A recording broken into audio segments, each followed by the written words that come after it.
God bless you and good afternoon. And thank you, brothers and sisters, for attending once again on my channel. And it's by the grace of God that we are here this afternoon by teaching and study the words of God from the Bible. Now, for today's topic, I call it, or the name of the topic I gave is, who will inherit Abram's estate? Now, Abram, as we all know from the Bible in the book of Genesis, Abram was a very important and special person to God. Now, God has called Abram from his homeland, and also God promised him to make him the father of all the nations. Now, brothers and sisters, in the Bible also, God had a special plan also for Abram and his family. Now, the reason I'm studying this topic in this afternoon, so that we can see who will qualify for the kingdom of heaven. It means we must be heirs of God. Then, brothers and sisters, now to become an heir of God, let me make an example. My parents, they passed away a few months ago. My father passed away, and a few years ago, my mother passed away. So, to inherit their estate, they have chosen one of their children. But for this, they have chosen me to inherit their estate. Then, brothers and sisters, now for today, let me tell you a story. I was thinking, Abram was a very special person to God. Now, Abram I was thinking maybe Abram think one day that what will happen if he passed away? Who will inherit his estate? Then, brothers and sisters, that is why he asked God for someone to inherit his estate. Now, for this, let us go and see the teachings in the Bible about this. Let us open our Bible in the book of Genesis 15 and let us read from verse 2 until 4.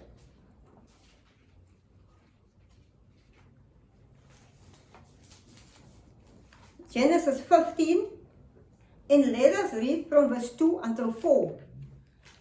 But Abram said, Sovereign Lord, what can you give me since I remain childless? And the one who will inherit my estate is Eliezer of Damascus. And Abram said, You have given me no children, so a servant in my household will be my heir. Now, brothers and sisters, once again, we can see here, Abram thought, he have no children. But what will happen to his estate? He must inherit it to someone. So that is why he thought maybe he will give it to Eliezer of Damascus. But what did God say? God said, then the word of the Lord came to him. This man will not be your heir, but a son who is your own flesh and blood will be your heir. Now, brothers and sisters, Eliezer from Damascus,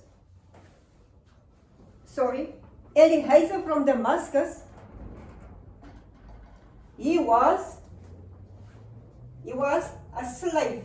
He was a servant for Abraham. Eliezer, he was a servant for Abraham. So Eliezer, he has no father, he has no mother. So God said to Abram, not Eliezer will inherit your estate, but a son from your own body. So it means Eliezer did not qualify to inherit Abram's estate. So Eliezer was out. Then, brothers and sisters, then what happened next? God said to Abram, a son must come from your own body. then let us see what happened. Let us go to the book of Genesis 16 and let us read verse 15.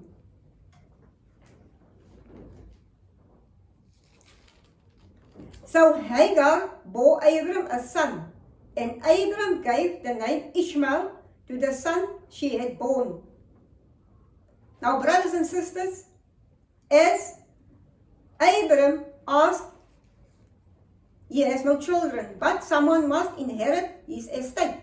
But God said, no, Eliezer will not be your heir, but a son coming from your own body. So Hagar, the Bible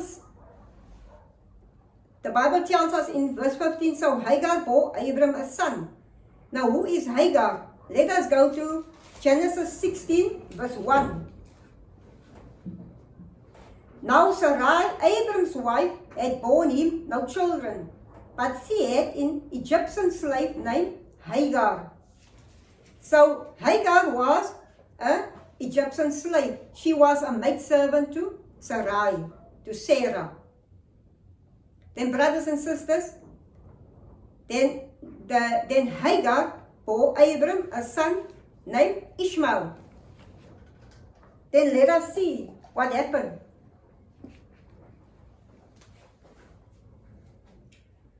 So Ishmael was born.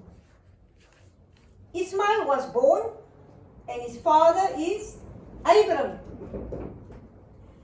But his mom, she was a slave. And the result for this is Ishmael could not inherit Abram's estate. So let us read through the Bible. Why? Now, brothers and sisters, let us open our Bible in the book of Genesis 17 and let us read verse 18 and 19.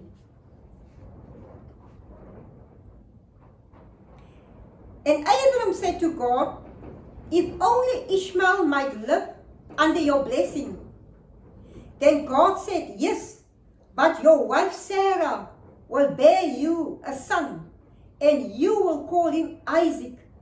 I will establish my covenant with him as an everlasting covenant for his descendants after him. Now, brothers and sisters, the Bible said that God said, yes, but your wife Sarah will bear you a son, and you will call him Isaac. Then God said, I will establish my covenant with him as an everlasting covenant. So which means is Sarah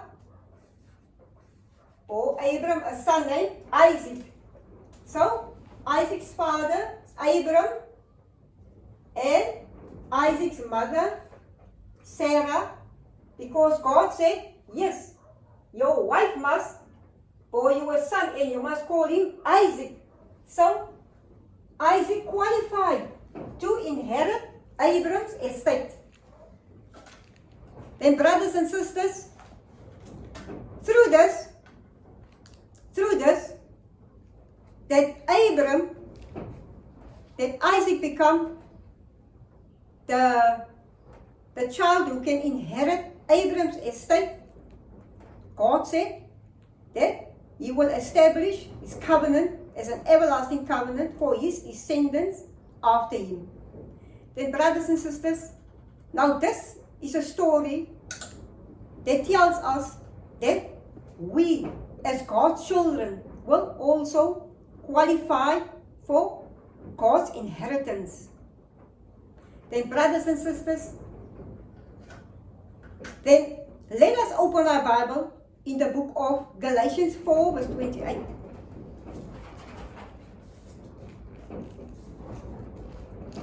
Now Galatians 4 verse 28.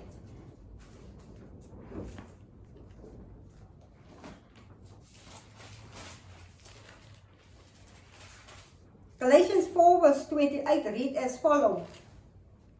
Now you, brothers and sisters, like Isaac, are children of promise. So, brothers and sisters, if we become the inheritance of God, if we are God's children, then we are heirs of God. So, if we are heirs of God, then we become the children of promise. So if we are the children of promise, then God has given us a beautiful promise. Then what promise did God give us? Let us turn to the book of 1 John 2, verse 25. 1 John 2, verse 25. And this is what He promised us, eternal life. So if we are heirs of God, then God promised us eternal life. So which means is we are like the children, we are the children of promise, like Isaac. Now, brothers and sisters, let us turn to the book of Romans chapter 8 to confirm that we are heirs of God.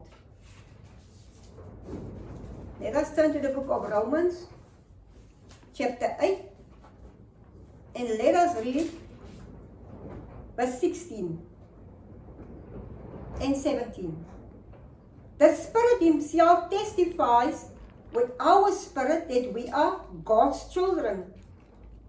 Now, if we are children, then we are heirs. Heirs of God and co-heirs with Christ. Then, brothers and sisters, how beautiful that God has appointed us to be heirs of God, so that we can inherit for the kingdom of heaven. And also we can inherit also the blessings of God. Then, brothers and sisters, to understand more clearly that God has made us His children and we are heirs of God, let us turn to Galatians 4, verse 7.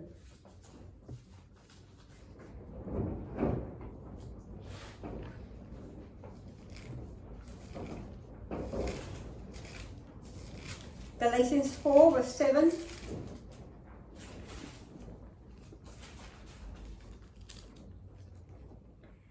So you are no longer a slave, but God's child. And since you are His child, God has made you also an heir. So, brothers and sisters, we are no more children of the slave, but we are children of God. We are heirs of God. That is why we are special to God, and God appointed us to be the children like Isaac, the children of promise. And what did God promise us? Eternal life. Then, brothers and sisters, we as children, as we inherit God's estate, then we will inherit for the kingdom of heaven. Now, brothers and sisters, for this I conclude this afternoon short teaching. This is just to remind us that we must hold on to the promise that God has given us. And we must hold on to this promise that God has given us, that we are the children of promise. And He surely give us eternal life if we enter the kingdom of heaven. And how blessed are we that God has appointed us to be His heirs. Now, brothers and sisters, thank you so much for this afternoon that you attend this teachings. Thank you very much.